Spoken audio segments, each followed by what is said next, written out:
আপনার জন্য আমরা জোরে একটা হাত দিই। নাফিসা আর ফারহানা মিলে একটা চমৎকার একটা গান উপহার দেবে আপনাদেরকে।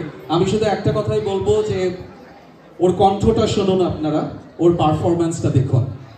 And I can promise that you're gonna love it. You're gonna love it, really love it. So Farhana and Nafisa, thank you.